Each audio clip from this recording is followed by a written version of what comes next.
Hey, welcome to Guitar Knobs, the guitars, gear, noise, and nonsense podcast, hosted today by these knobs. Tony Dudzik, pick Guardian. Jared Brandon Wound. Pickups. Hey, this is me, Todd Novak. Welcome to the Guitar Knobs podcast. We are thrilled that you're listening to our show right now, and we're going to have a good time tonight with our friend John Esterly, Rare Buzz Effects. That's right. He's in a studio with us here at Relay Recording, our temporary home from, well, it's not home away from home. It's just the home because we don't have another home. So John Fennell's been kind enough to help us out with that. Thank you, John. Yes, sir. Ladies and gentlemen, we've got a really neat show today. Tony, what are we going to do on this show? We're going to talk to builders of gear. Nope. No. Not tonight. Nope. Tonight, we are going to do our On The Floor Bonanza. Woohoo! That is right. So you will recall maybe from an episode or two ago, and if you haven't listened before, then this is new. This is going to be really fun for you. We've got a segment on our show called Four on the Floor. What happens in that segment? Well, what we do is we ask every guest that we have on the show to submit their 4 must-have pedals. Oh. It can be any pedal they want. We try to, stay away from, utility pedals if possible, but sometimes those are the pedals that people love, and that's okay. Yeah.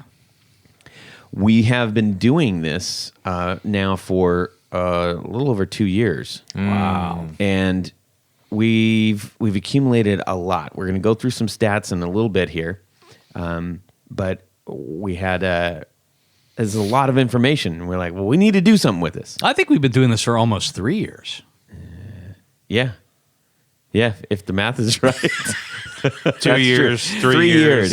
Whatever. That's why I'm not going to read off the numbers. Months and days.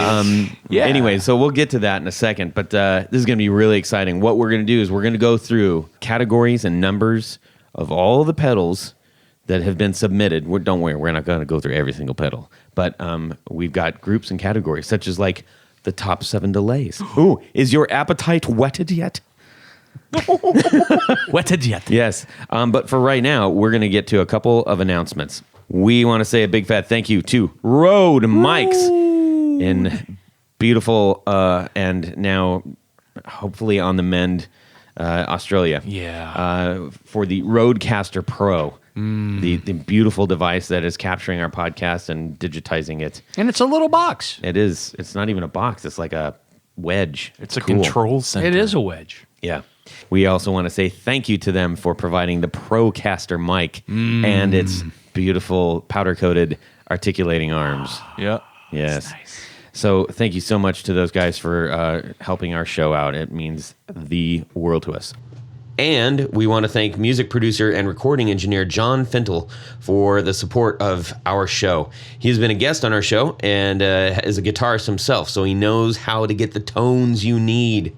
John produced my upcoming album right here at Relay Recording, and I am absolutely blown away by the results.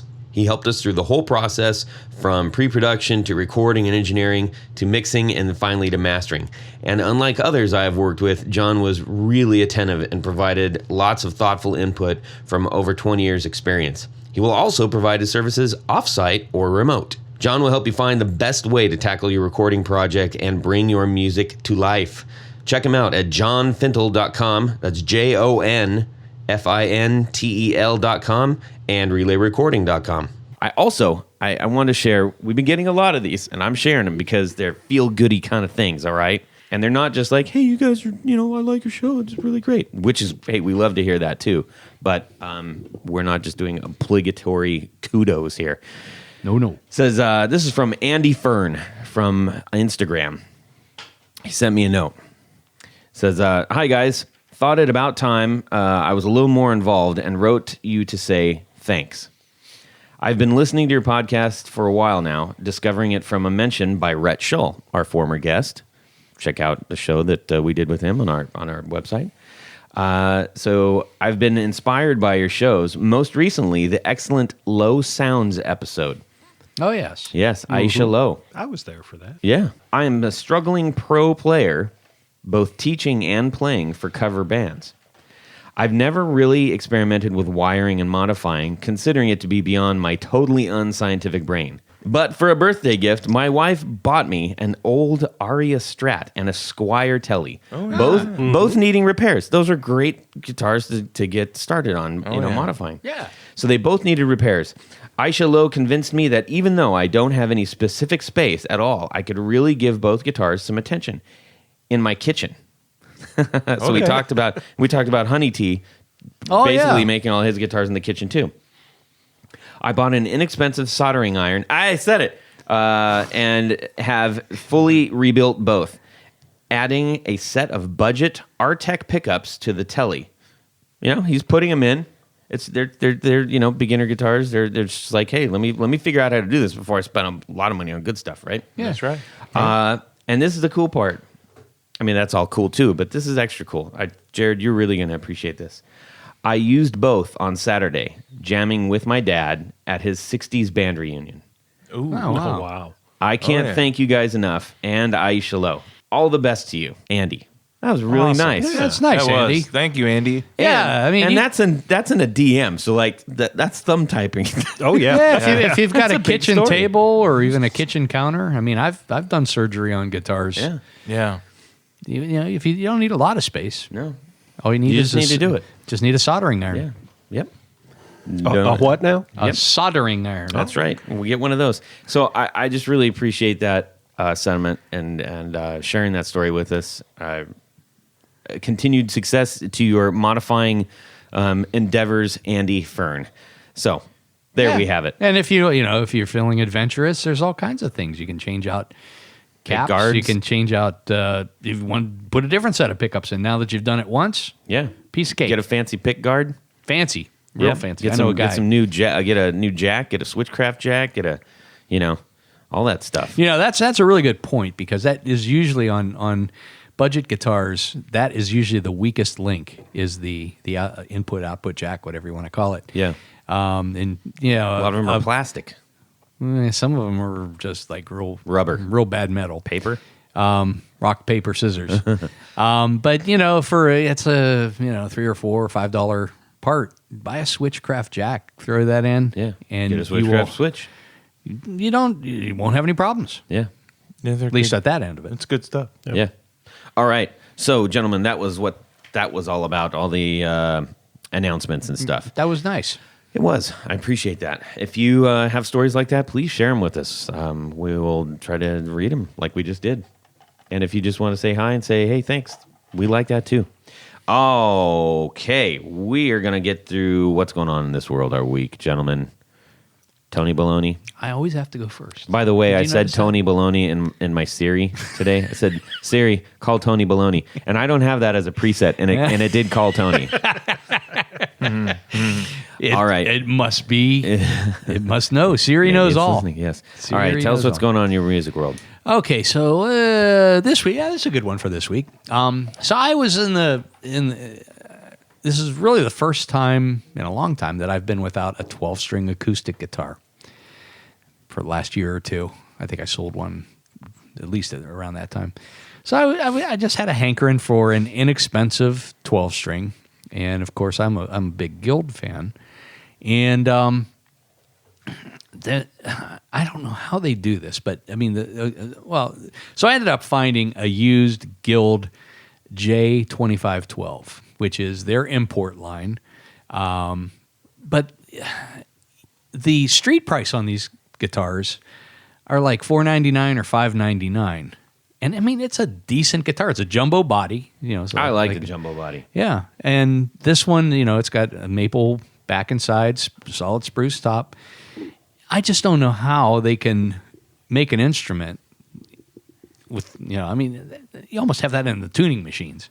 Yeah. So anyhow, I found a used one that had some issues, has some issues. I don't use 12 strings often. 12 strings are really susceptible to problems, right? I mean, Well, the biggest problem. I'm always shocked by how cheap they are. And I was like, wait a minute. Well, I mean, yeah, if you're looking at like some 1980s Fender 12-string Takamine. or a Takamine, they're subject to bellying, which means the top behind the bridge starts lifting. Yeah. And they're also subject to the neck collapsing. So it kind of basically, if you go to a store and you find one that has really super high action at the 12th fret, it's got one of those two issues. And even classic guilds, a 12-string guild will always need a neck reset at some point in its life, which is why I didn't want to spend a lot of money. So, long story short, I found one online for under $200, and the biggest issue with it is the bridge is starting to lift, so it's becoming unglued. You can slide a piece of paper underneath the bridge. Dang it. But it's not that big a deal. It's not like it's pulling off or what have you. And then there was an issue with the output jack. There's a little stop nut on the inside that has to be tightened up. That's an easy fix. So I got it this week, and I tell you what, I restrung it, which is another interesting phenomenon. If you haven't had to string up a 12-string guitar, it's fun. It takes a little bit. It takes some patience. And I shaved the saddle down a little bit to get it to play a little bit better, and I'm okay with the bridge lift as it sits now. I took it over to my buddy Sean's place, and he said, well, it's not that bad. Eventually it will need to be re-glued, but you almost hate to put what it would cost to re-glue a bridge into a $200 guitar. True. So I'm just going to work with it as it sits, and when it disintegrates or self-destructs, I'll just find another one. But in the meantime, it's a good sounding guitar. I'm a super big fan of the big like a jumbo natural bodies. style, or is it dark? No, it's a natural finish. Guilds do a lot satin. of darks. They do a sunburst version, but by and large, most guilds are just a natural finish. But it's the big jumbo body, which is really cool. And this thing just booms when you play it. That's cool. It's a nice. John Denver's going to sound good on that. Yeah, let's play John Denver Yeah, medleys. you fill up my senses. Yeah, like a walk in the forest. I want that sung like Leonard Cohen, though. There you go. There you go. Fill up my senses. All right. Anyways, So that was my the big excitement this week. Amazing. $200 Guild 12-string. that's fantastic. You get that in the old music go round. No, I got it on the Bay of E. Okay. All right. Evil Bay. Yeah. No, excuse me. I got that on reverb. I'm sorry. Oh, that's a good deal, man. I would have been scared about that, to be honest. Well, that's why I figured, in the worst case scenario, I could have 12 tuning machines if it was a real monster. That's true. There you go. J-Rod. Very exciting. So Zach comes over when he comes over to work or whatever. We sit down, and Who is Zach?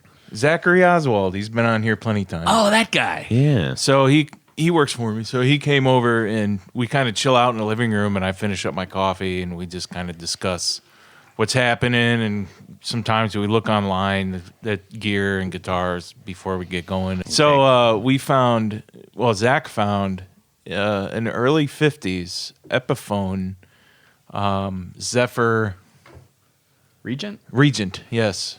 So it's a hollow body electric. It's a jazz guitar, and it's like what 3 or 4. It's about 4.5, 5 inches thick. It's a beast. Yeah, and if it was in decent condition, those things go for around $3,000 to $5,000. Yep. This one, the guy was asking $300. Wow. $300. It was a one-owner guitar, and when I got it, it was a second owner because the guy got it off the first owner. So yeah, I know. Anybody following along? I know. So it's no longer Train leaves the station. Yeah. 3 o'clock. The first owner had it 99.9% of its life. That's pretty cool. And the neck, of course, was separating, coming off. And so the old feller re-glued the neck and used a drywall screw. What? Why not? Yeah. So he was desperate, wanted to fix it. He probably didn't have the money to pay to. Actually, there's a lot of repair shops that don't even want to mess with those old guitars. Really? The binding is just the falling. binding rot. The binding. The rot was the rot. The rot was binding. The binding was rotten.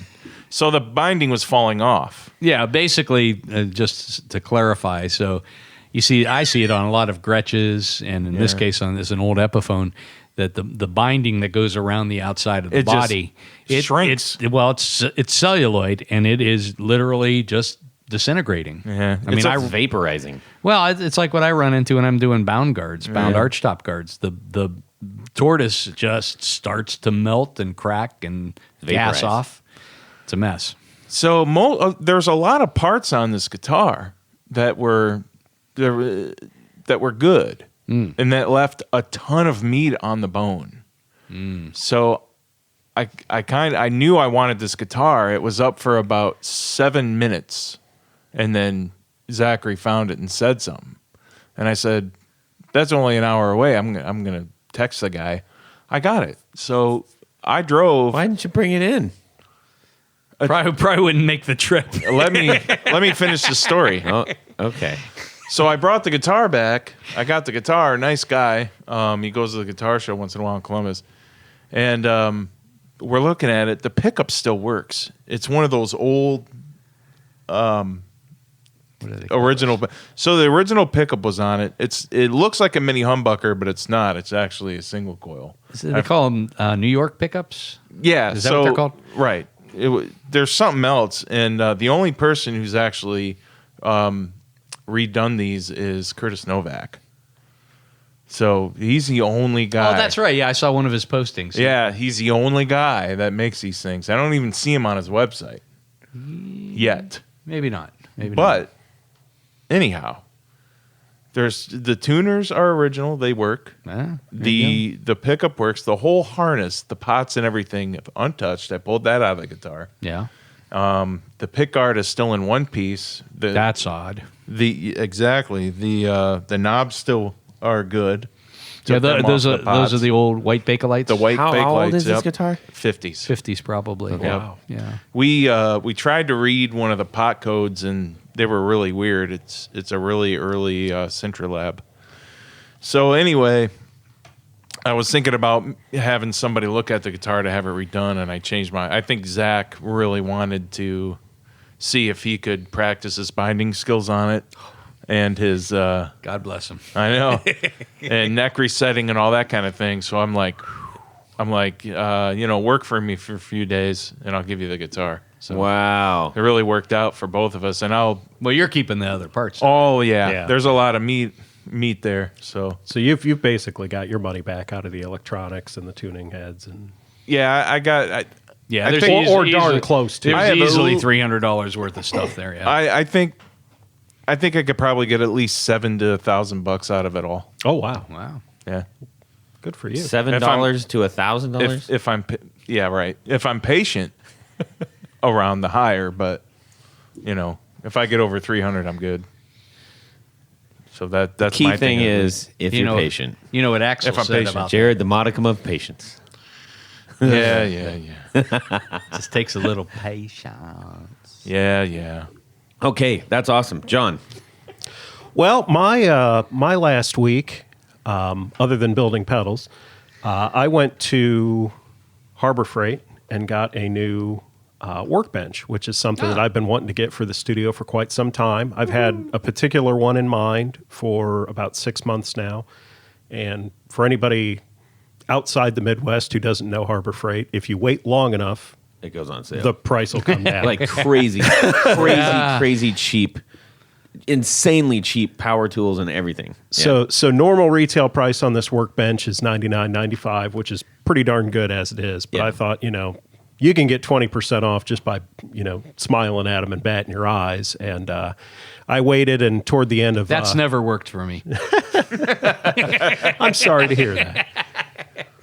But toward the end of last week the price came down to $69.95. So I went and snapped that up, and it. Did you cut the coupon? They have coupons everywhere. I did. I had to print it out and then cut it out, so I took that in. And The butcher block style?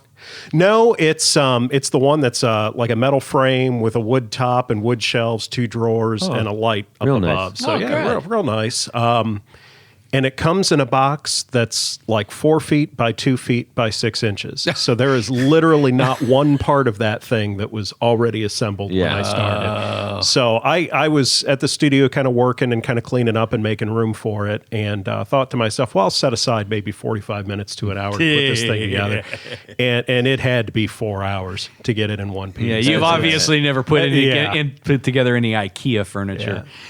And I mean, kudos to whoever designed this and put the instructions together, because it really did go together pretty easily. Yeah. It was just, very fiddly. There were, 10,000 screws you had to put together boy. to make it happen. So is it pretty sturdy? Or? It is. The main shelf, which is where I'm using that shelf for my drill press, holds I think 220 pounds. So it's and then the shelf up top is like 100, and then the bottom shelf is like 180. So it's Wow. it's a pretty stout beefy. pretty stout workbench. So now that I've got that together, I've got my drill press set up. So hopefully that'll kind of speed up some of the process of preparing enclosures going forward. So you use the drill press a lot for your? Is that like reaming out the holes on the Yeah, the controls and that? And to be perfectly honest, the drill press has been sitting in a box since I bought it. I've been using a hand drill to do all of the drilling, which is horrible. Not to mention dangerous. Oh yeah, yeah. So now that I've got the press and the workbench set up, I've been using that for the past week, and it makes life a lot easier. Yeah. It speeds up the process significantly. So Yeah. That's awesome. yeah. Yeah, I don't know how many times I've been holding a piece of metal trying to open using a It'll spin. yeah, oh yeah, and it actually cuts right through flesh. I did that the other day. Yeah, Jared's got a. It looks like visual it there. looks like I pulled a hangnail off, but actually, I was trying to cut through some fiber bobbin. I was making some 1/4 pounder pickups. That's where you have 1/4 inch magnets. So I Yep. was reaming out making a the holes thing. bigger, yeah, and it caught Let's my be clear, you're thumb making some and- 1/4 pounder style. That's pickups. right. Style. Yep. And cease and took desist. took a nice big giant. Like I'm not going to have a hangnail there forever because No. I took all the flesh off. So. Yeah. Nice. Well, good. It's Thanks for awesome. sharing. Down you're to just- the bone. You're thinking ahead there. Yes. I hate hangnails. Yeah, they can all go to hell. On this week's Hangnail podcast. Yes. That's right. Well, this week What about you? How about you, Todd? I did a little post on Facebook. I think might have been Sunday night about Rick Beato's YouTube channel. He posted some about does the string gauge really make a difference? What are the effects of this string gauge? And it was with Rhett Shull. And so I watched that, and I was like, it was super engaging, really fascinating, and he's got some great videos. So check his channel out for sure, as well as Rhett's. They've got great YouTube channels. Anyway, so it wasn't just theory. They tested them out. They did sound checks on them, and it was really interesting to hear Rhett like right off the bat, basically saying, "Oh, wow, I can really." Not only can I feel a difference, but I can hear a difference. And I think when we're talking about like micro measurements, most of us probably like, it isn't really making that big of a difference. But we do make a choice to choose one kind of string or another based on that. So to poo-poo that, it flies in the face of, otherwise everybody would be using one kind of string and one kind of string gauge. So their arguments about what they were hearing and why they were hearing it and how they feel and everything was really interesting. So I said, you know what? I have been kind of suffering as of late on my fingers. Like I've got permanent dents in my fingers. I grip it relatively tight. I'm not like a full on like gorilla, but I don't. Says you. I don't have lightweight fingerboard style, right? So I thought, okay, that would actually be really nice if I didn't have that, and because aside from it just being like, hey, there's a permanent, rut in my finger.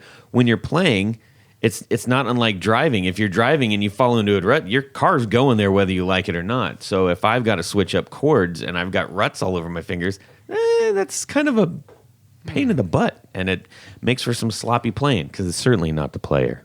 Oh, never. It's the sound guy. Yeah. So I was going to ask you about that hang on, because hang on, go ahead. hang Go on. ahead. Go ahead. The other big thing that was pointed out, and as guitarists, we should all be mindful of this. If you're gigging, if you're not gigging, arguably it doesn't matter. They immediately commented on the punch of the mids in the 9s and 8s, but specifically at the 9s. And I was like, okay, sold. I'm gonna see if, because I've been struggling to try to get those out the way that I want them to. So I took off all the strings, and then I was due for a string change anyway for my gig guitars, and threw on some SIT 9s. Okay. Ta-da. Well, I was going to ask you about that Yeah. because, I mean, that goes against... It feels really different. Oh, totally. I mean, I have a heavy left hand, as do you probably, and I go sharp anytime I go anything less than a 10 on like a Fender scale length neck. Do you find yourself pushing harder or going sharp? I'm still getting used to it. Okay. But something to compound that, and this is what I was thinking about when we were out there with Drew Foppe at the Smashing Pumpkins show backstage with the gear and everything. How he was saying, tuning a cent behind, or I think he was saying a cent behind. I can't remember the exact measurement, but he was basically going flat on every string, so that when you start playing, you're not going to go over. It'll basically go to pitch. To pitch, yeah. So I'm toying around with that. Maybe trying to do that. I've only played them about 2 or 3 times, cycling through the 3 different guitars because they're very different feeling guitars. Oh, totally, yeah. But the other thing that got me was that it took out some of the bottom boom, and this is the kind of thing that and they discuss this in great depth on the video. I encourage you to go watch it because it's really informative. And Rhett's got a follow-up where he says, so this is what I learned from that. And it was really, again, very informative. So great job on that, you guys. But the one thing I will mention is that 10s, 11s, 10s and up can have more boom or more warbly mud on the bottom end, especially if you're playing hard. Great name for a band. Warbly mud. I know, right? And I do. I'm like power chords all day long, right? Right. So I thought that's something that I'm also struggling with. I feel I can hear that, and I haven't been able to remedy it with EQing and stuff. So I'm like, hey, 3 birds with one stone. Right. Potentially no ruts in my fingers. We'll see. A little bit more punch in the mid, and getting rid of some of the boom on the bottom. It's not radical. It's not like all of a sudden I threw an EQ pedal up and it's changed everything. But every little helps. And if that is starting at the guitar level rather than an electronic level, I'll take it. Okay. Let me ask this. Having watched both videos, both Rick's and Rhett's follow-up, one of the comments that stood out to me with Rhett was he said with the lower gauge strings, he actually felt a little bit more confidence because he was able to bend better. He felt like his chord shapes were smoother. Yeah. Are you feeling that same? Well, and interestingly enough, he also said, but when he jumped to the 8s, it was like he didn't have that control. Right, They right. were too squirrely, or he didn't have his confidence because they're harder to feel. And I've got the same problem. Like I cannot play on a super slinky style string. It's too much. Yeah. I haven't totally felt that yet. But like I said, I strung them up and I let them kind of sit, and then I retuned, and then I played a little bit, but I haven't gone through like a full session of playing. Gotcha. I'll know at my next practice if this was a good idea or not. It certainly made me think about it too, because I play 10s on everything just because it's a nice round number. Yeah. And some of the things you described, like my open low E string just drives me nuts because it feels like there's nothing I can do that it doesn't buzz. So I'd be interested to try the lower gauge to see if that would help too. The gauge of string on guitars, it kind of does make a big difference playability wise. So if you're out there and you've been getting the same gauge for forever, maybe, step out of your comfort zone and try something else, and, you might like it a lot more. But And I think in both videos, what they were both very transparent about is this might not be for everybody. You might like 11s or you might like 10s. That might be the gauge to use, but don't be afraid to step into a 9 or an 8 just to see what give it a shot. Like, put it on one of your guitars and see if you like it. And, You won't break the Yeah. bank. Yeah. And likely, I mean, if you're going to a lighter gauge, you may need to loosen the truss rod a little bit so that you get a little more relief in the neck. That's the one thing. Jumping even down, going from 10s to 9s. Yeah, I got some string buzz. Yeah, For sure, I did. definitely. So just loosen the truss rod, maybe a eighth or a quarter of a turn. Yeah. Okay. And that'll take care of it. Yes. Yeah, that was the only bummer. I was like, yeah, let's play. And I was like, Or you could raise the action at the yeah, bridge. no, I don't want to do that. Okay.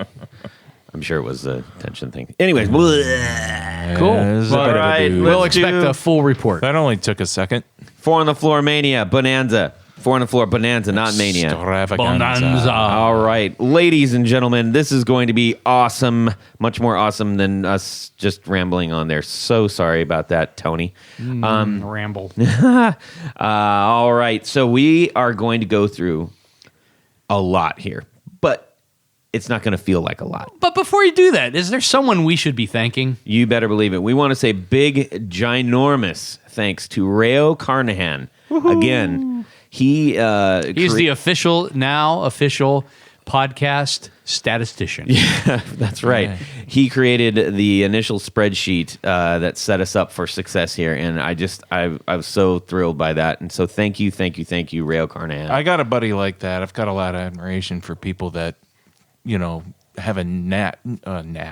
Yeah, have a knack to do this kind of thing. They enjoy doing it. Yeah. Yeah. He did. Popped it out real quick like. Nice. All right, so if you're curious and if you haven't seen the blog or anything like that or what we're posting on the socials, you can check out theguitarknobs.com/blog. And it says blog, but it's 4 on the Floor. Yeah. So at the top on the navigation it says 4 on the Floor. Okay. I just never changed the original thing. So anyways, So what you're saying is you screwed up.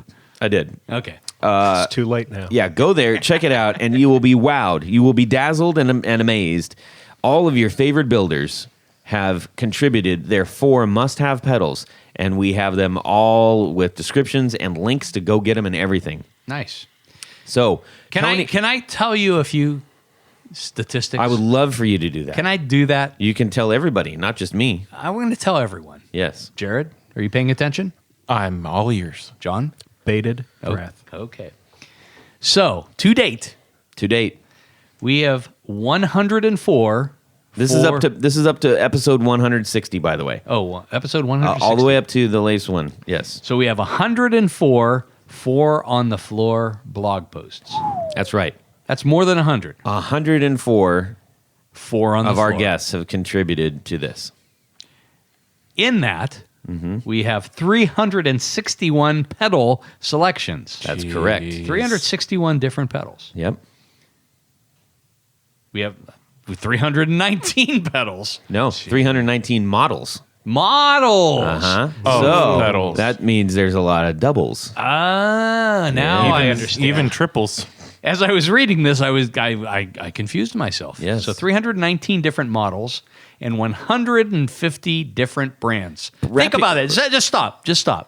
Think about that. 150 different brands. Unique brands. That's amazing. It is truly incredible. If 'Cause somebody said, "Hey, Tony, name 10. how many brands are out there of pedals?" I'd say Well over 80? 150. 80.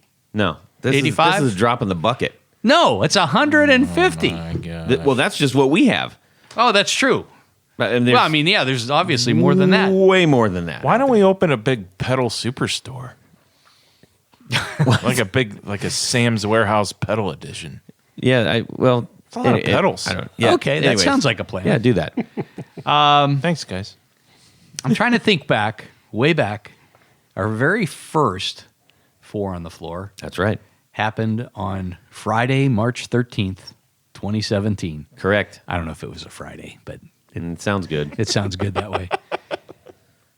And I believe the guest was some guitar player from the Chicago area, I believe. Yeah. Jeff Schroeder? Schroeder. Jeff Schroeder. Yeah. Smashing Pumpkins. And just to review, at that time, because Jeff had been back a second time. That's right. And I think he made a couple of modifications to his 4 on the floor. He did. But his original 4 on the floor was the Line 6 M13 Stomp Box Modeler, the Catlin Bred Belle Epoque Delay, the Eventide H9 Reverb Delay Harmonizer FX Processor, and the Tone Freak Naked Overdrive and Pineapple Boost. Yeah, it was actually 2 pedals, but Well, we let him have it. I mean, what are we going to say? No. Yeah. Anyways, after that, we said no. yes. So anyhow, that's a little bit of history. Yeah. But it is amazing, and again, I mean, just whoever to put this all together was just such a nice bonus for us. Yeah, it was because we huge. didn't have to do it. It was huge. But he wanted to. Yeah, so that's really exciting. I mean, I think you'd be challenged right now if you could name more than 12 brands, like right out the gate. Off the top I of think our you'd get heads. stuck around 10, like maybe, a lot of people. Not people who were like way deep into it. John's like, I could. I know at least Yes. 250. Yeah. I don't know if I Do you want them in alphabetical order? Yeah. So we're going to go through a handful of actual lists here, and we've got your main players. Just to let you know what we're going to go through. Okay, we're going to go through the delays, the fuzz, the overdrives, the reverbs, compressor, the modulation, including phaser, vibrato, flanger, tremolo, pitch shifter, tape control, blah, blah, blah, blah, blah, distortion, boost. And we're going to wrap up with the top 10 brands and the top 4 pedals. 4? Why do you ask that? Why 4? We'll get to that. Okay. Let's do this. This is going to be a blast. Hang on, everybody. Jared is going to be our MC through this little run through the pedal garden. Here we go. Ladies and gentlemen, let's begin with the top 7 delays. There are 23 models. The Caroline Guitar Company, Kilobyte. The Chase Bliss Thermae. There's over 3 on each of these. I wanted to add that. There's 3 choices. All right. The Strymon Timeline, Yeah. the Electronic Audio Experiments, the Sending, Lines. There you go. Not yet. Oh no. Line 6, DL4, Montreal Assembly, Count to 5, MXR, Carbon Copy. There's like 2 or 3 choices for each of those. Yeah, so all of these have been mentioned 3 or more times. That's what I was 3 or trying to more say. times. Yes. Yeah. Wow. Now, there were obviously 23 different models. So these ones were the ones that, were... The creme de la creme. Yes. So, we're not going to name out every single one because you would hate us if we did that. It would But be you're going interesting. to post these, but you aren't can you? find. You're going to post this. You can go look at it on 4 on the Floor. I don't have the list. I haven't posted the list. I don't know if I'm going to post the list. I We'll want see. you to post the list. Maybe we'll post the list. I think we should post the We list. might post the list. A lot of post it. people All right. chose the Kilobyte, man. Yeah, It's a big so one. so right out of the gate, I think in year 2 of this, we were like, wow, Kilobyte's getting mentioned a lot. And it still is. It was just mentioned the other day, actually. Yes, you're right. So I don't know, guys. I mean, these are is this what we expected to see on here? I know one that I'm surprised. I'm surprised a couple aren't on here, but I'm not surprised Strymon's on there. That's Strymon's. the timeline was an early player. Yeah. It hasn't been Yeah. mentioned as much later. I mean, because it's been around for a little while. But John, what do you think? Well, I mean, I would say the DL4 and the Carbon Copy are kind of the granddaddies of delay. So I see no surprise there. the DL4 does everything but make you breakfast in the morning, and then the carbon copy. And you can get them powder coated from AWOL. Oh yeah, That's yeah. pretty cool. Aaron does just about anything in the world to those. So, and then carbon copy. I mean, if you want a small form factor, inexpensive delay, I mean you're not going to do much better than that. The Count to 5 is a really expensive pedal. And for that to be mentioned 3 times in a standard size box compared to a Strymon, I was surprised. Because the price point for both is kind of right there. And Yeah. if I were to go out unlimited budget and buy something today, it'd probably be a Count to 5. But the budget is kind of a prohibiting factor there. Yeah. It's not a cheap pedal for what it is. But yeah, I don't see even among the more boutique builders, I don't see any surprises there. The Kilobyte, like you mentioned, is a very well regarded delay pedal, and in fact, Caroline just around NAMM season announced a megabyte. What do you think, you're Jared? But they've got a megabyte delay that, as far as I know, is the kind of the progression of that thought process. Cool. And then I did talk with Now We Can Drink, Tony, John Snyder, earlier today, and he wanted me to let everybody know if you do own Ascending, he does have a firmware uptate, so reach out to him via cool. email or socials. Oh, He'll that's get you very taken good. care of. Very good. And he's working on version 2, but timeline on that one is being obstructed by his completion of his school. So. I think someone, I can't remember who mentioned, because a lot of people mentioned a lot of things on the show, but they said that the Ascending was the best delay that they've ever heard, period, bar none, end of story. That is obviously debatable based on our list. But at least 3, and here's the other thing to keep in mind, everybody. These aren't rando people saying I like this pedal or this pedal. Like, these are the people who are building the things. Right. Pedal builders, Right. Yeah. guitar builders, amp builders, and musicians that are using and building and looking at these things saying, I admire these, or I use them, or I'm friends. And so there's some weight there that goes into this list. Oh, I think definitely. that's, And let us remind you that the pedal builders were not allowed to choose their own pedals when they mentioned them. that's true. That's true. Except Dr. Z. We let him do that. Yeah. Well, you kind of have to. Yeah. I don't know that we let him. He just did. He just did. Yeah. He's a doctor. What are you going to do? So I think that is a big differentiator, as opposed to when you see, sort of the end of the year when the publications, the mainstream publications Right. post what the top anything is. That's usually top sales, which doesn't necessarily, maybe it's this not. is more. Consider this the SAG Awards instead of That's the Oscars. right. Or These the are Grammys pedal even builders Yeah. choosing other pedal builders. Yeah. For the most part. Yes. So I thought that was pretty interesting. And 23 different models. That's a lot to choose from right there. So we have a separate category for reverbs too. We do. Okay, so that I was going to say, because some people would consider a reverb a delay. Yep. And there's Albeit short. some mixed stuff. So I mean, it's very difficult in the pedal world. Obviously, there are very few things that are black and white, or like just it's singularly this. For the most part, that's what we tried to capture on these bigger categories. So Let's move on to the next. yes, Jared? Well, our top 5 fuzzes out of 42 models. That's Excuse me. right. 42 models. 42 different models of fuzz. The Electro Harmonics Green Russian Muff. The Univox Super Fuzz. Full Tone 69 Fuzz. Pelican Noiseworks Half Horse.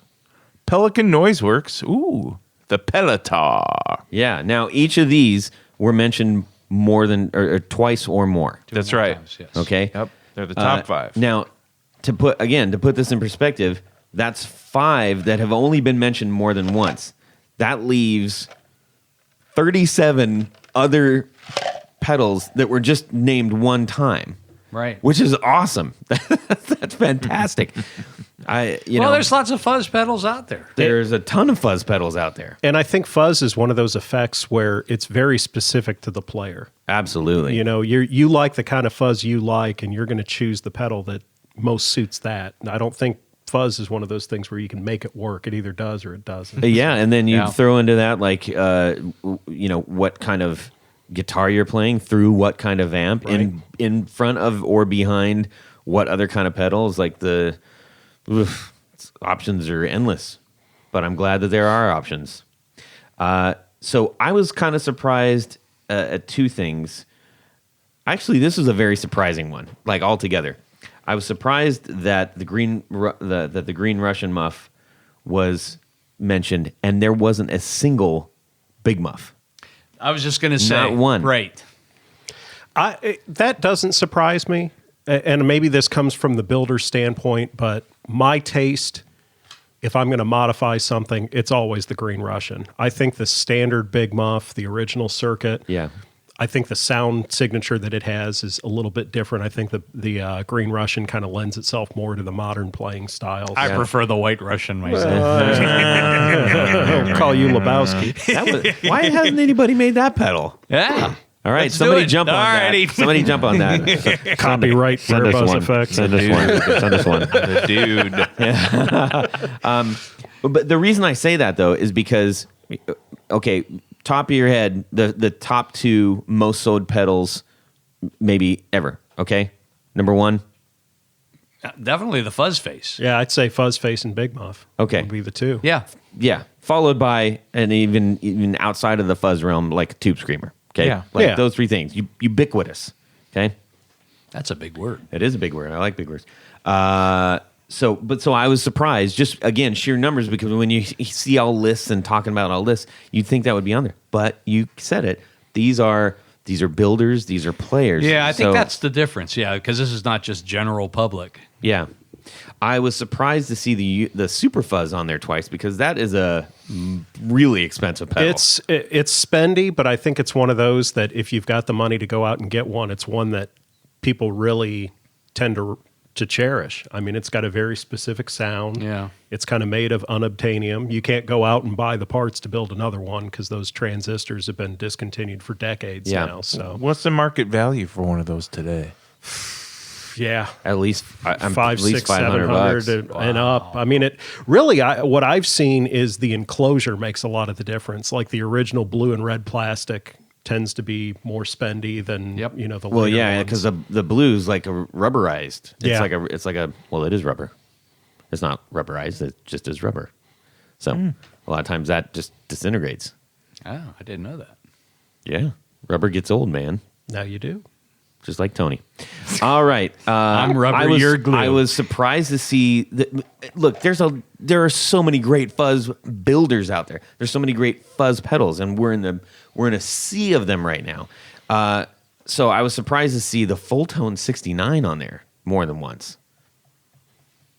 Yeah, I don't disagree with that. I'm not surprised to see Pelican Noise Works on there. Not only more than once, but more than once. Yeah. I think they're very well known for those two models, particularly the Pelotar. Right. Yeah. Is one that really just jumps out. If for nothing else, I mean, God bless him for taking the Klon kind of image and making it into something else. And I hope by now he has the little stuffed animals that I wanted to get. I need to remind everybody that this isn't just what we've been talking about like last year. So these aren't just the cool, trendy pedals. We've been doing this since 2017. Yeah. So,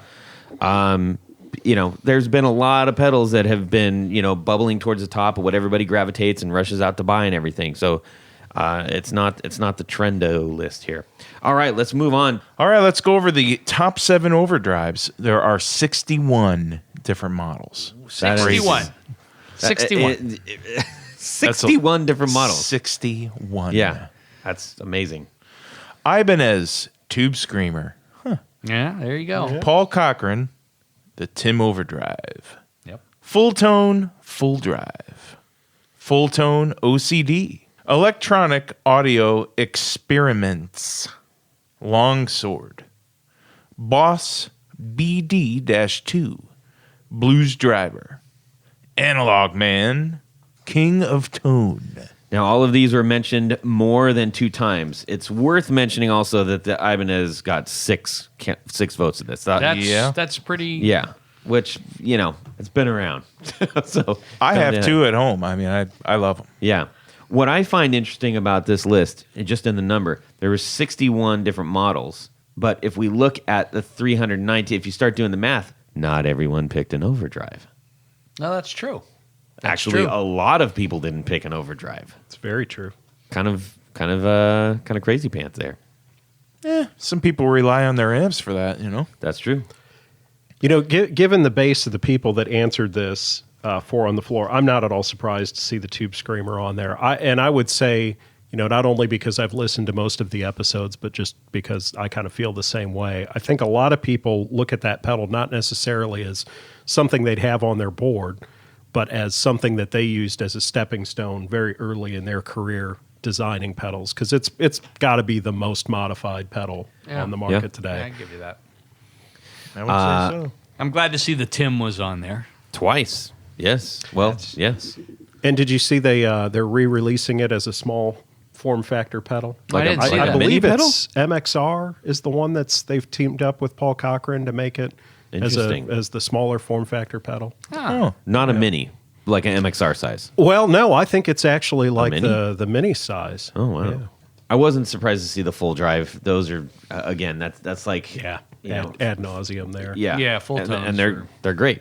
So, and they're super affordable, by the way. If you don't know that, you can pick one of those up. It's a dual overdrive and built like a tank, and $80 every day on till Sunday. How's that go? I don't know. All the way up to the Analog Man. So you've got, your $80, a couple of $80 pedals in there, all the way up to like the King of Tone goes for Lots. a lot. When you can get them. If you can get them. My name should be coming up this year. Yeah, see? Oh, you're wow. on a year lottery. Well, I think it's over 2 years now, and I've That's been on it since I bananas. think December of 18. So I'm hoping that toward the end of this year, Yeah. it'll be my turn. I'll build you one. jeez. I could build myself one. Is anybody surprised that Klon wasn't on here? It doesn't mean it wasn't on the list. It just means, there were 61 models. Yeah. So only one person out of 104 guests.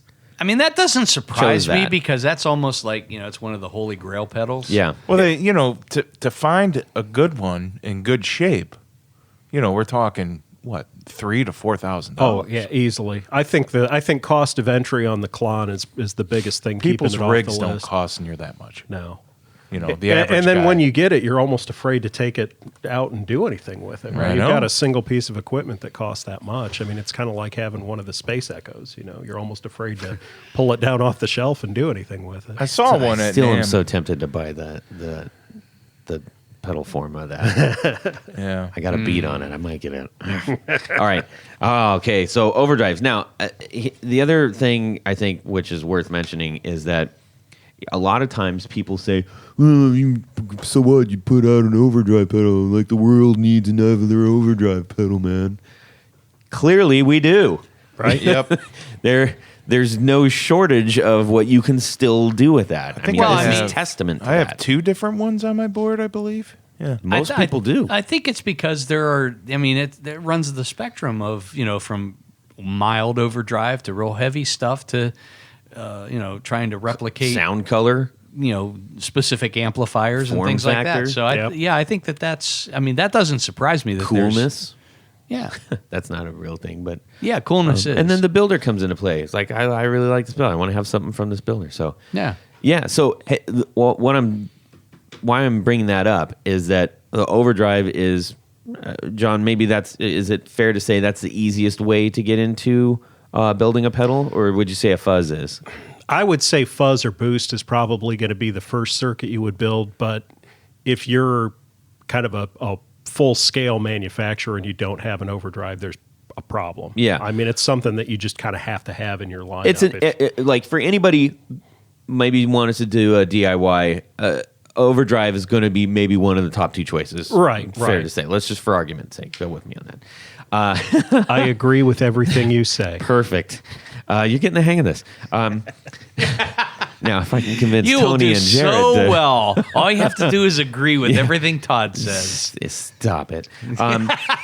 Now, what I'm saying is that it's one of those things where you could be discouraged by saying, like, I want to do this, but, like, who cares? There's hundreds of overdrives out there. Why is mine going to make a difference? It very well damn could. And Yeah. it could end up on this list. So do it. Well, I think the part of it too is each of these pedals will react differently with different rigs. So what doesn't work as well on someone's rig might be the perfect thing for somebody else's. Yeah. So try them all out. Do them. Do it. All right, Jared. Now it's time to go over the top 8 reverbs. Verbs. There's 24 different models. Number 1, and this is not in any numerical order, but I'm just going down the list. Well, it kind of is, but Okay. Yeah, you're right. It is, but there's a lot these of have the all same been number. mentioned more than twice. So the top 8 reverbs, 24 different models: Strymon Blue Sky, Caroline Guitar Company Meteor, Eventide H9, Adventure Audio, What a Verb, Earthquaker Devices, Ghost Echo, Hardwire RV7, Wampler Fox Spring. I say you just leave that one. Fox Spring. Faux spring. Faux Spring? Yeah. Faux. It's Why is it FOE? It's It's not. not. It's French. FAUX. Are you seeing FOE here?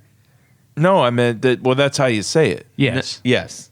Faux is French for false. Does he live in New Orleans? What? Brian Wampler, yes. He lives in South Bend, New Orleans. That's Yes. why. That's why it's spelled like that. Okay. On a swamp in New Orleans. Anyways. Oh, dear. Okay. My bad. It's okay. Okay. For me, right out the gate, seeing the hardwire on here is very interesting. Those are pedals that you can get at like a used boutique or Craigslist for almost nothing. Right. And that's not the only hardwire that was mentioned on here. So your builders have chosen several hardwire pedals. Just saying. There's something to be said for just getting the pedal right. Yeah. It doesn't need to cost a lot of money. If It's it not does- super sexy. It's not super boutique-y looky. It's very sort of old manufacturing looking, 80s, 90s kind of thing. But Now, on the other end of that spectrum, there's a handful on this reverb list that are pretty spendy. oh yeah, yeah. Yup. I mean, there are no surprises to see the Blue Sky on there, and no surprises really to see it up at the top. And Yeah. the H9 is another one.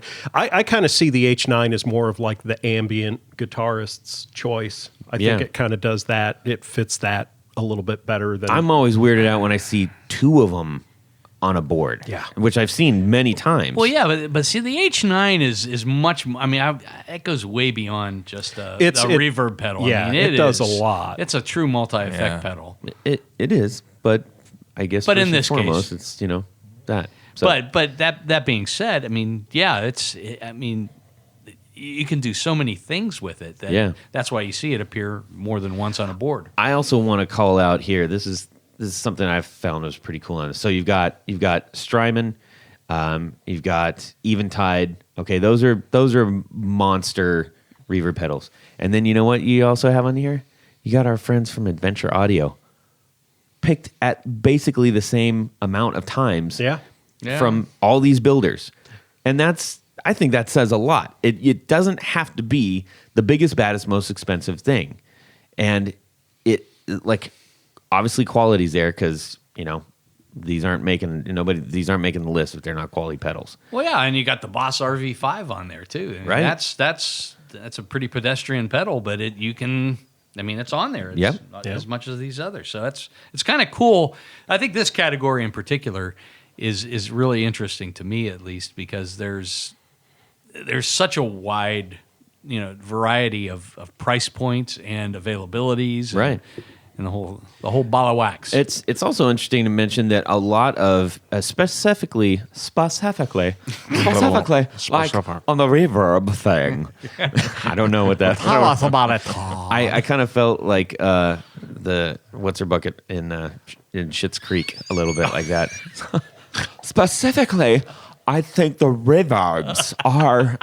Is that a good show? It's so good. That's a great show. I love Schitt's it. Creek. Oh boy. All right, I'll go watch it. Yeah. On this week's Schitt's Creek. Yes. So a lot of these people had multiple reverbs. Reverb is one that people many times chose more than one. Yeah, that's true. Even more than people chose double overdrives, which is to me a little weird because I always think of like stacking overdrives. Stacking reverbs and stacking delays doesn't click with my kind of playing, so I don't think of it like that. But I just, interesting note. Do with it what you will. Okay. Yeah. Let's see here. Jared? Well, let's go over the compressors. The top 4 compressor 10 models. The Diamond CPR1, the Keeley Compressor Plus, MXR, Dynacomp, Origin Effects, Cali 76. Yes. I have an observation on this category. My observation is that people probably still fully don't comprehend compression. Nobody Yeah, I knows know. how to use a And compressor. therefore, they're like, I'm going to go with what everybody else has been using. Yeah. I'm just throwing that out there. I don't know how true that is, but to me, that's what makes sense. If you guys want to go way, way back, we did do a compression. Oh, yeah. Don't do that, though. Don't go wait. Don't. Those episodes. I love them. I so, love them. Actually- so rough. It's like they're air cooled, Yeah. Yeah. I mean, our buddy did a great job going Yes. over the compression. Yes. Chris Graham. Yep. So I think it's also interesting to see here, like, so the Keeley compressor, right? He sold, I think he had an earmark, 700,000. Yeah. 700,000. That's a mortgage payment or two there. Yeah. A couple times over. And he's not Boss, and he's not, MXR and some of these other monster companies. But that was only chosen twice. Yeah. And And going to the MXR Dynacomp, I mean, the Dynacomp has been around forever. yeah. I mean, the Dynacomp came out the same time as the Distortion Plus. Yeah. Yeah. I mean, those are old pedals from late 70s into the 80s. And there's a definite lineage there between that Dynacomp and the Ross version of the same circuit, and then that Compressor Plus. I mean, they're very similar. And I think even Keeley would be quick to say that it's, there's a very heavy basis there. Mm-hmm. The Ross was on there, just didn't make the more than once list. I think compression, you kind of said it. It's one of those effects. First of all, it's very specific to a certain sound. And if you don't want that sound, you're probably not going to have a compressor on your board. Well, clearly, because there were only 10 different different models chosen, and not many more than we're seeing on this list right now out of, as many pedals as we mentioned. So that isn't on everybody's must-have. No, you get much grit on your board, and it's really not even worth having a compressor on there. I'm ducking for people throwing things at this point, but I mean, it's really it's an effect designed for a more clean tone, and if you don't want a clean tone, then why would you have a compressor? Yeah. Most people use, rack mount compressors in a live, in a touring situation. Yeah, I'm sure somebody like Drew would have a lot more to say about that. I don't. Well, I think when I did my 4 on the floor, one of the pedals that I had on there was the Jangle Box. Yeah. And because that is really married to the whole... Who makes that one? Jangle Box. It's just called Jangle Box? Jangle Box. Jangle Box. Yeah. But anyhow, aside from the Jangle Box being called the Jangle Box, that one is taken from the Rickenbacker Roger McGuinn compression that was on board on his guitar. So it's essentially the same circuit that they put into pedal form. So anybody that uses a lot Those of are the birds. 12-string right? Rickenbacker Yeah. bird sound, Okay. that is that super compressed. And with Rickenbackers, especially from mid to late 60s Rickenbackers that had lower output pickups, you need that compression to get that sound. Interesting. In the studio, they would obviously use compression on the board, but live, Roger McGuinn actually had that built into his guitar, so he had a separate Oh, wow, circuit that's in it. wild. Yeah, so it was like that sound. That's why Tony's on this show. Doggone it, I love that man. Jangle Box. All right, let's move on from the compressor stuff. Well, let's talk about the top 7 modulation, and that includes the phaser, vibrato, flanger, tremolo, pitch shifter, and tape, and combo. Yeah, so those are types of pedals. The reason that I grouped these all into one was because there were so many singular and low number mentions, but there were loads and loads. And what I didn't do, I'm so sorry, I didn't calculate how many types, how many models there actually were all together. But there's a lot. How many models were there if you take them all together? Just these ones? Yeah, like the phaser vibrato. If you sum them Well, that's all. what I was just saying. I didn't Less do that. than 1 million. I didn't do that, but a substantial number. You're right, Tony. Yes, it is less than 1 million. You are right. It is less than 1 million. Yes. Well, let's continue on with the reading down. Let's the do it. list. Do it. Strymon Flint. Yep. Strymon El Capistan Tape Echo. Yep.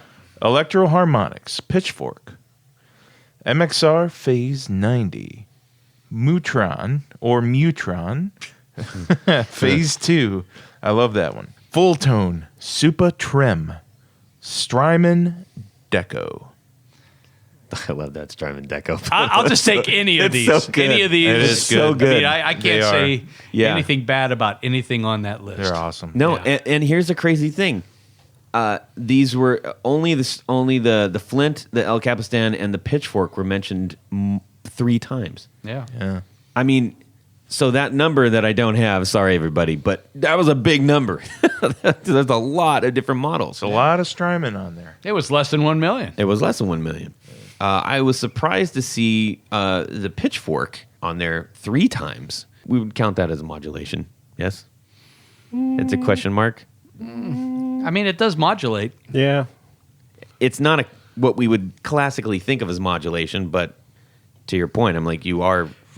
By the time you create categories for everything, you'd Right. have like 2 in each one. So Right. Yeah. So I put that in there. I think having the Phase 90 on the MXR Phase 90, I mean, again, these are classic pedals. But it was Right. only mentioned twice. Yeah. So, again, variety is the spice of life, baby.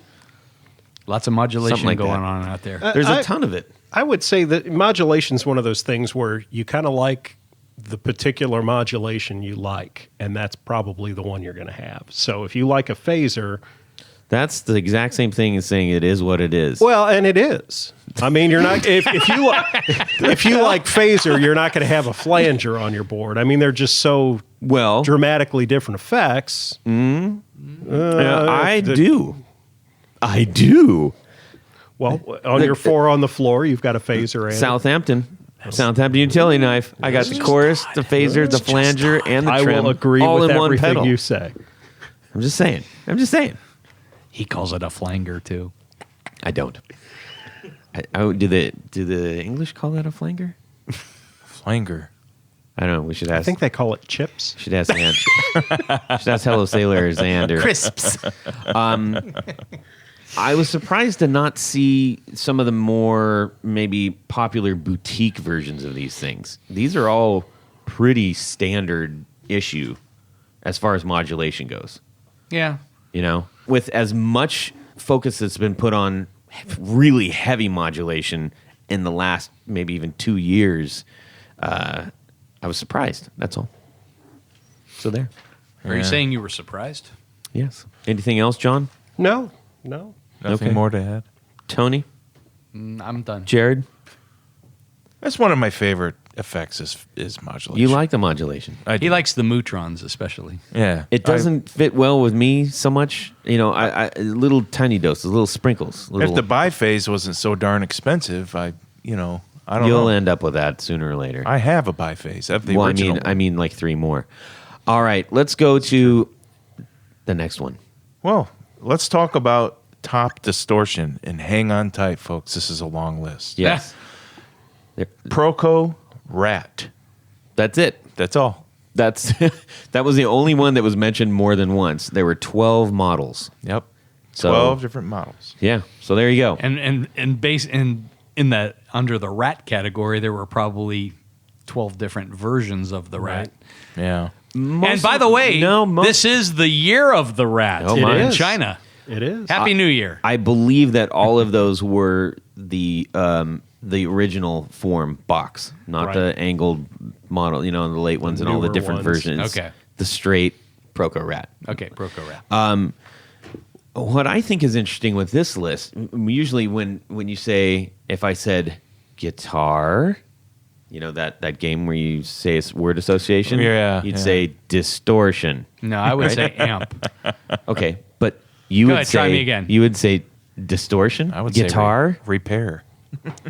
Plus. I'm Okay. surprised that the My- DS1 was not on here. Well, Yeah, that's the that's a biggest big surprise. one. I mean, I'm not surprised to see the Rat there at all, but No. the DS1 is another one of those real classic circuits that has a lot of mods. So builders I would think would. The thing that I take from this, and where I was trying to go with Tony here, is that wasn't a choice that a lot of people were making. It's like distortion doesn't seem to have as many. Hello. I'm a ghost in the room. The mic just spun on me. Articulating. art. Yes. People are looking, it seems, for pedals that will allow them to get what they want out of it rather than saying button on equals distortion only. Yeah. Well, You know what I mean? I think distortion. I mean, you could. I mean, I would put a tube screamer under the distortion category rather than an overdrive. I mean, there's overdrive, distortion, and boost, kind of all in the same category. But they're not. I mean, I would almost go overdrive, distortion, and fuzz. Yeah. There's really fine lines there, particularly between like a gritty overdrive and distortion. Yeah. And then a really hairy distortion and fuzz. Like, where do you draw that line? Or an overdrive with a lot of dB on it. Right? But that's why we have overdrive, distortion, and boost in 3 different categories. So, I don't like it. anyways, I want to just. speaking of that, let's go to the boost. I cannot wait. Boost pedal. Thank you, Tony Baloney. Okay, top boost. There are 12 models. And another long list, ladies and gentlemen. The Exotic EP Boost. The Earthquaker Devices Speaker Cranker. That's it. Everything else was only mentioned once. That's right. So those were the 2 that were selected more than one time. Yep. Yeah, Baloney likes the EP Boost. That EP boost is pretty amazing. Yeah. That's a tough one to beat. It really is. I mean, Because it's not just a DB. We've talked about this several times on the show. It's like it just has it's got pixie dust in it. It has That's a the certain only- je ne sais quoi. Yeah. Yeah. It's hard to put into words what it actually does because you turn it on and you're like, this sounds the sound. so better. That's modeled after the boost you get from an Echoplex, right? Yeah, the preamp stage. Yeah. For those Echoplex. who didn't know that, Yeah. wondering where the EP is. So, would you safely say that if you had an original Echoplex machine, that would be the only thing better than the actual? I don't think so because it's modeled, but it's also It's a little tiny pedal. It's influenced from that, but it's not just a 1-to-1. They've Yeah, it's not. gotten It's color not in it. specifically based on the circuitry. It does something else to your sound. It's very So it was inspired by. Yes. yes, Okay. that's a good way to put yes. it. All right, cool. All right. Well, anything to say about those ones, guys? I like me some boost. Yeah. I I'm do too. surprised there weren't more boosts on there because boost is one of those things that like people seem to have a lot of. I think boost is kind of, I hate to say it, it's kind of like compression. You know, you've got a clean sound, you want boost. If you've got a dirtier sound, you want drive or distortion or fuzz. I think everybody's got a boost, but it's not necessarily their desert must island have. pedal. You Yeah. know? Yeah. ladies and gentlemen, we're going to bring this, we're rounding third here, everybody. We're going to hit our top 2 categories. Number 1 on the top 2 categories. Jared? All right. Top 10 brands. So, of all, Tony, how many were there? Lots. Of all the There were 150. 150 brands, these were the top 10 that were mentioned more than 7 times. more than 7 times. I know that's kind of a odd number, but then everything else just turned into ones. How about more than 13 times? Well, no, because it's more than No, 7. because you got to go to the next page. Yes. All right. Oh, yeah, that's true. Top 10 brands. Boss. 27. Ibanez. 27. Electro Harmonics. 20. Strymon. 14. Earthquaker Devices. 13. TC Electronics. 11. Fulltone. 10. Caroline Guitar Company. 9. MXR. 9. Electronic Audio Experiments. Drink. 7. Well, there you go. I think a couple things to keep in mind here. Right out of the gate, we're like, there's Boss, Yeah. there's Ibanez, Yeah. there's Electro Harmonics, and except for little MXR down there, everything else is actually a boutique pedal. Yeah. Right. That's freaking awesome. It Yeah. actually is. Most people, I don't know if, well, actually, when we were talking to Strymon, they mentioned this. They said, everybody thinks we're this giant company. They're not. But that's because of the product that they make. It looks like nothing else out there when you consider, a boutique pedal. But they're like, yeah, we're just like a couple of guys here. We're making them. That's it. Earthquaker's growing pretty big. Earthquakers. They're pretty big. Huge now. Yeah. Yeah. They're right up the road. And from then you us. got Caroline Guitar Company, Yeah. Philippe doing his thing out there. And then Electronic Audio Experiments, It's just John. just John. Yep. Drink. No, we didn't say John Schneider. Drink. There you No, go. All right, and our last category, ladies and gentlemen, Top 4 pedals. 319. models. That's right. Now, these were all the pedals that were mentioned more than 4 times or more. Okay? 4 times or more. The Ibanez Tube Screamer. Caroline Guitar Company. Kilobyte. However you want to say it, ladies and gentlemen. Proco Rat. Electro Harmonics. Green Russian Muff. And we want to give someone on here a great big Huzzah! We got Philippe Herndon bringing up Caroline Guitar Company, the Kilobyte, with 5 mentions, knocking out Proco and Electro Harmonics. Wrap your head around that. Yeah. 319 models. Well done, Philippe. And well done, everybody else out there, for choosing things that aren't just, the things that everybody else is choosing. Yeah. Something like that. You know what I mean. Yeah. All right. Well, that was a lot of fun. We need to say a great big thank you to Reo Carnahan again for providing the list for that. And we're going to build upon this list as we progress through. I've already done it since he's given it to me. I've put in everything up to date because I got that about a month ago. Nice. So I'm putting them in, and we're going to build that list, and we'll revisit it in a couple of years. I don't know why. Years? I don't know why. I don't know why I put the emphasis on there. But Emphasis. yeah. All right. Let's wrap this up, gentlemen. Jared. Oh, man, it is time for the game show of the night, ladies and gentlemen. Would you rather?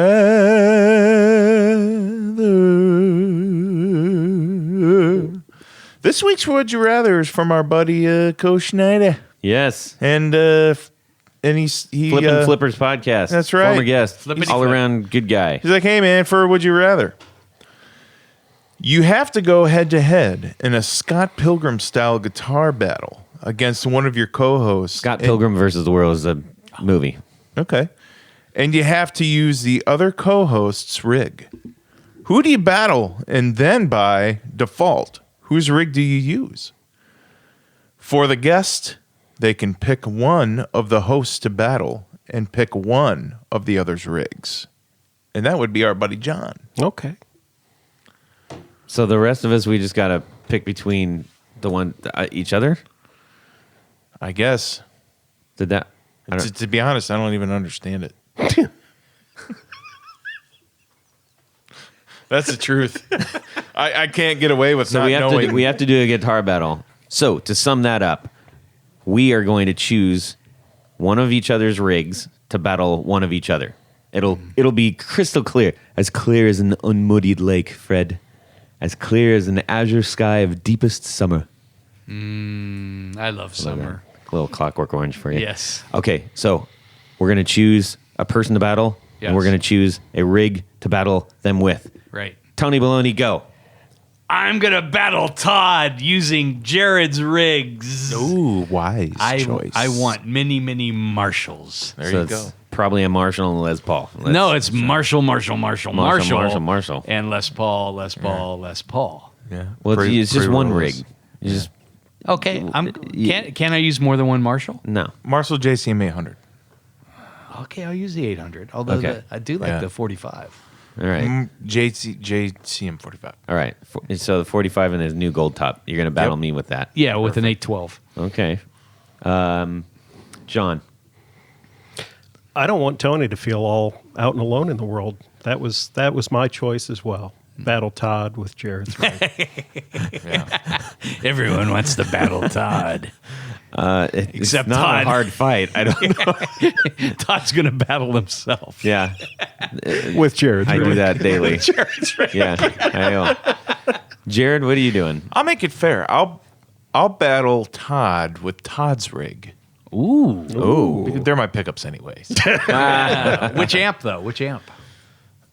Whichever amp that, whichever one, it doesn't matter. The Supro Use the Supro. or the VTX, the PV VTX. Let's go old school. I've got so many PV. amps. I'll do PV, man.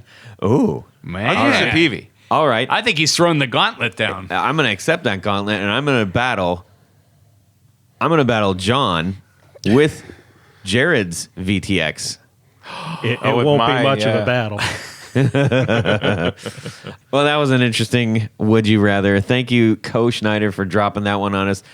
I suspect that, I don't know, I think we got it right. I'm pretty sure we figured out how to do that. That was a complicated one. Let's battle Coach He Schneider. said it really Not gonna late at lie, we night, had to talk about it. Yeah. Anyways, thanks for doing that. If you got a Would You Rather you want to send, we would love to hear it and probably read it just like we did and answer it too. So please send those to our email, todd@theguitarknobs.com, or DM at guitarknobs on Instagram. Beautiful. Yep. I love it. Tony Baloney, Yes. we got some people to thank. Yes, we do. I'm really excited this week because we have a new category of executive producer called the Grand Poobah level. All right. So what does that mean, buddy? That means that they are. You They're- take an they're the- executive producer, Right. It's at the and next you, tier and you up. kick it up a notch. Right. the next They're tier very up. generous. You kick it up You a can notch. find What are out those- more about it on the old website. Go to the website. Patreon.com/the Guitar Knobs. I believe it's at patreon.com/the Guitar Knobs. There you go. right. That's where you can see that. So, if you go there, you go to Patreon, and you'll see the various levels in which you can participate. And there are various rewards that you receive Yes. for being a patron Buttons, of this very t-shirts, podcast. Barefoot buttons, stickers, pins, kebabs, the whole nine yards. Giveaways. Don't Lots forget of the giveaways. We just gave away 2 pedals. Two. Just this last week. One, two, count them. But the executive producer level, and now the Grand Poobah level, Yes, both of them. what happens, Jared? You get to have your name read on the thing. You get your name right on the thing. So I'm going to start with our Grand Poobah level. Many of these names I've read many times before. I want to personally thank you. Todd does. Jared does. Absolutely. Even John does. He's a nice guy. You should get to know him. We like John. We do. Aw. He's blushing. So at this point, I would like to thank our executive producers by reading their name aloud. Specifically, I want to start with our Grand Poobah level. Yeah. Jonathan Jerusik, Corey Nigro, David Kaminga, Cody Lane, Cody Foster, Sean S. Tommy Manasco. And now our executive producers.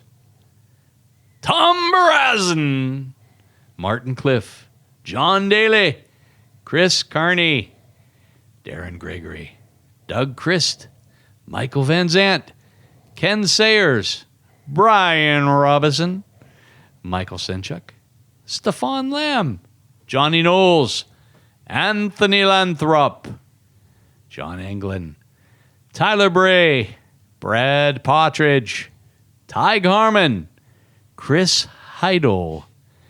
This next one I'm not familiar with. John Esterly. Is he here? Tim Novak, Doug Gann, Justin Jones, Steve Keys, and our newest executive producer. That's right. Mr. Brett Alexander. Hey, welcome aboard. Welcome, Brett. Thank you, each and every one of you. And if you're a patron on Patreon, we thank you as well. At every level. Much obliged. I got to hang out with David Kaminga and Nam. It was fun. Well, that's Yeah, cool. That's Yeah, nice. Great dude. It's fun when we get to meet these people, man. Yeah. I love it. I got to hang out with John Esterly. Oh, yeah, me too. Me too. Tony Baloney, Yes. where can people find you? Go to pickguardian.com. You can see some of the projects that I do. If there's something there that you like, that you see, shoot me an email. Yeah. I will take personal care of you. And check you out on Instagram where? That's Pick Guardian, and the number 1, you can see some of the projects we've been talking about. Yep, right on. Jared? Well, if you need some pickups or pickup repair or anything pickups, give me a call or give me an email or whatever. BrandonWoundPickups.com is the website. And I'd love to talk to you about any problems you have or anything you want to upgrade. So, Yeah. Get a hold of me. Specifically pickup problems, people. Yeah, no, Pick up no stuff. cash flow problems. right. Can't help you there. John? You can find me at www.rarebuzzer.com, at rarebuzzer on all the social medias. And by the time this drops, you should be reading about the collaboration pedal, the Niagara, with Sound Slice Effects up in Canada. That's Nice. cool. Excellent. You can send me an email, Todd at theguitarknobs.com. You can DM me on Instagram at guitarknobs. We would love to hear from you. We want to give our pal John Esterly a big thanks for joining us on this episode. I thought specifically he would really enjoy this one, and I hope you have too. This was a lot of fun for us. Thank you for listening. Have a great Guitar Week, and subscribe! Yay! I'm going to cut your blah, blah, blah, blahs out. You're all wrong. Finale You're at all the end. wrong. Thank you, Jared. You're all wrong. Meteore. Did I just say meteor? Flanger. I'm not going to be a bastard. Flanger? Recording. Good evening, Mr. and Mrs. America, border to border, and coast to coast, and all the ships at sea. Flanger. Jared, are you going to be able to read all this stuff? I'm not going to be mean. What's in that cup? What he's having. Yeah.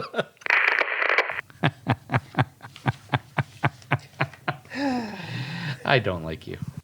Well, that's it for these knobs. Please visit our Patreon page at patreon.com/The Guitar Knobs. Visit our website at theguitarknobs.com for all of our past episodes, 4 on the Floor blog, and other good stuff. You can connect with us on social too at our Facebook page and share your gear and stories on our Facebook group. Also, be sure to check out our Instagram at Guitar Knobs. Catch you next time.